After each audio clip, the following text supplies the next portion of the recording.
Hey, it's Kai Taylor. Welcome to my Start to Finish series. This is going to be season one. Hopefully, I do multiple seasons. And in this episode, I'm going to be showing you how to get the beat started. So I'm in Pro Tools and I have this screen loaded up. And what I'm going to do is I'm going to start completely from scratch. So the song is called Workhorse. Type in the name. I have a default IO set up and just going to hit create. It's going to ask me where to save. On my desktop, I always have like all my stuff. So Pro Tools folder, the artist name, Kai Taylor. I'm gonna save it in the Start to Finish series folder and just save it. So now the first thing I'm gonna do, I'm gonna close this on the side. We don't need to look at that. I'm gonna press Control or Command equals, switch the other screen, full screen it, and just make sure that it's blank. So I'm Control or Command equals back and forth. Edit window, mix window. So we're gonna go to the edit window. I'm gonna do Control Shift N or Command Shift N. It's gonna give us a new track option. You can also go track, new, there, that way. So I like to do routing folders. So I'm just gonna name everything here because otherwise I will forget. So I'm gonna do beats. I'm gonna do, you know what? Actually, I'm just gonna do submix for now. Submix. There's a thing with Pro Tools, if you just double click after you made it, it makes a new folder. So I'm gonna start naming it from here. So submix beats. I'm gonna do music. I'm doing everything in order of the way that I normally like to make my folders. So kick and bass. This might be a little OD, but so kick and bass and drums. So this is the order I prefer to have everything. So I'm gonna just double click this little area right here to the left of where it says overview. You could do it down here, you could do it down here, wherever. I'm gonna make this none. This is my submix. I'm gonna do one more, Control Shift N or Command Shift N. I'm gonna do stereo and I'm gonna do master. This is my master. So this is gonna go out into here, just to have it, honestly. And I'm gonna press Control or Command. Solo safeties. So if I solo anything that I routed here, it'll go, it won't be stopped in the signal path. So these are all open. And then what I'm going to do is I'm going to put these in here as well. And then I'm going to color the beat none. And so now we have music, kick and bass, and then we have drums. So next thing I'm going to do is I'm going to make these input enabled. So I'm going to do Control Shift Alt or Command Shift Option, click on the input and then make it bus 1. And what this is it cascaded everything. So instead of having to click this, go bus 1, 2, and then clicking this and do bus 3, 4, 5, 6, etc., it did it for me. So I'm gonna right click, press R to rename, or you could just click rename. I'm gonna name it beat. Or if you go to setup, go to IO, double click here, music, press tab, kick and bass, and drums. Press OK. So now they're all named. Cool. So now we have to route all of them. So I'm just left click the music, hold shift, do option shift or alt shift, search, name it beat. Now that's cool. Then I'm gonna, for the beat, the one called beat, I'm gonna send it to the submix. Cool. So now we're here and I'm gonna color code these. So I'm gonna make this one purple. I'm gonna make this green. I'm gonna make this yellow. Actually, I'm gonna make this red.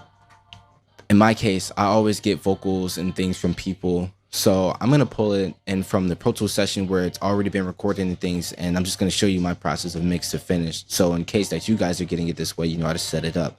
So I have beat stems. So what I'm going to do is work with the beat stems. But if you just have a 2-track, you can kind of just skip over to the part where I do vocals. So now we're going to do Alt Shift I or Option Shift I. I'm going to find the folder. I'm going to go and just load it up. And then what I'm going to do is I'm going to go to where the beat is on it. And I'm just gonna left click and drag the ones with the beats. And then I'm gonna make sure I hit import. I can also import the tempo map and the markers, but I'm not gonna do that just to showcase how I do everything. So everything's pulled in now. And I'm actually going to reset all the levels. So what I did here was left click, shift, hold shift, click at the top, and then option shift or alt shift, left click the volume, clear everything. So I'm now have to organize this. So take the drum, same thing I just showed you. And I'm gonna, with the shift click, just drag it. And I'm gonna do the same thing here with this one, drag. So now, if you're anything like me, you want all the colors the same. So I'm going to make them all the same. And then here. So in the event that all your colors aren't the same for some reason, you can go to settings, preference, and make it track color. Or if you make it none, it'll change it. So now these are none, but I prefer seeing it as the track color. So let me go switch that back. Track color. Cool. All right, so now we have this. Everything is now routed. Well, now we have to route everything. Sorry. So music. I know it's already routed, but just making sure. Never be too sure. So K and B, kick and bass. And even in this, I'll make another aux. So Control Shift N or Command Shift N, stereo, aux.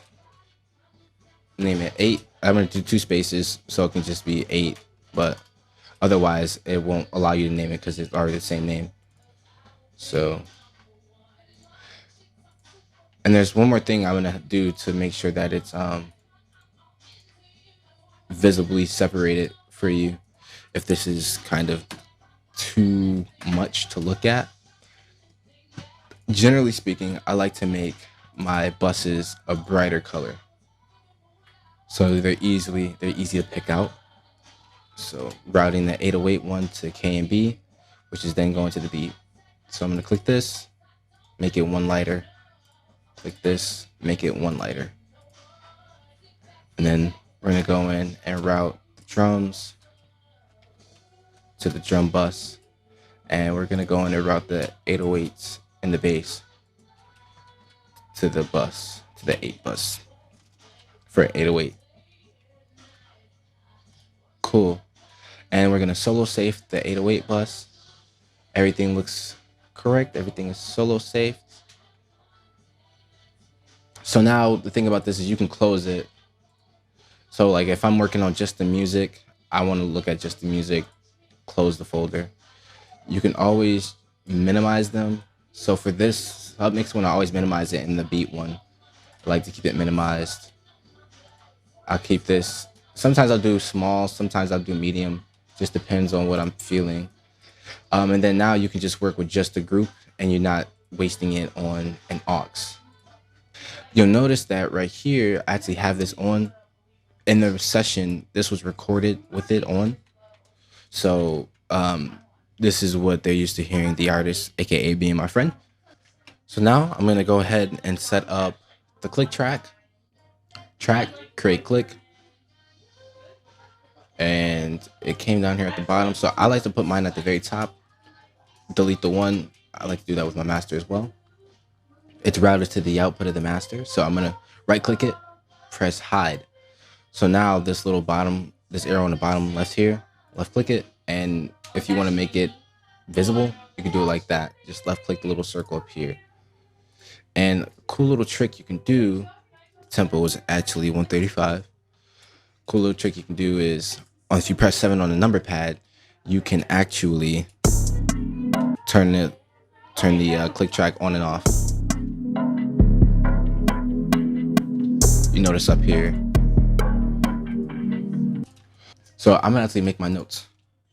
Press enter on your number pad. I for the intro. This is gonna be the hook area, if I remember correctly. And then this area right here is the verse. This is the hook. Here is the verse. Well, technically verse 2, whatever you want to call it. Here's the hook. Here is the outro and the end of the song. So the reason why I do that, if you press Control 5 or Command 5, you have memory locations, and what you can do is you can click on them and it'll take you there. In my case, I like to do it through the number pad, so I like to press period to period, takes you to the second marker. So if you see me move like that, that's what it is. So cool. Now, if you notice, it's clipping. So a cool thing you could do to clear this is Alt-C or Option-C. Clears it. And I'm going to drag all of this. And I'm going to do Windows Shift, scroll down, or you can do, what is it? Control Shift?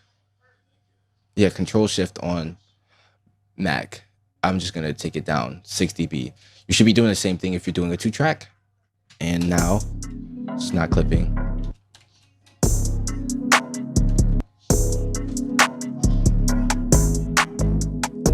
So now we have 5 dB of headroom on the master. A few more things I like to do is I like to add something to monitor just the mids on my master. So it's mono technically, or just the sides. You can also do this through an imager. You can just switch it, the width to none. Now it's mono. That's just too wide. And then I'm gonna add my EQ of choice, and I'm just gonna double click, make a high pass filter, bring it up to 400, and I'm gonna do the same thing, a low pass filter, bring it to 4,000. Gonna make these curves the same actually. -8. And this is my mid-range filter. You can do it at 200 if you like to. I'm gonna turn that off, and then I'm gonna pick my loudness meter of choice. If you don't have one, you can do Boolean loudness meter. It's free, and it'll tell you your integrated LUFS. It gives you short-term, real-time dynamics, and everything like that. My preference is the SPL Hawkeye.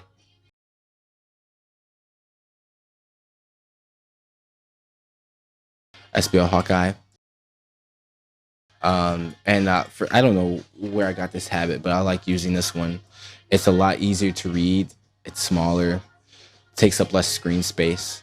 I can move it over here and do my stuff on the mix and be fine. So I use that in various other situations. So thank you for watching. This is me setting up the routing and just preparing my Pro Tools session for the mix. And I'll catch you in the next episode.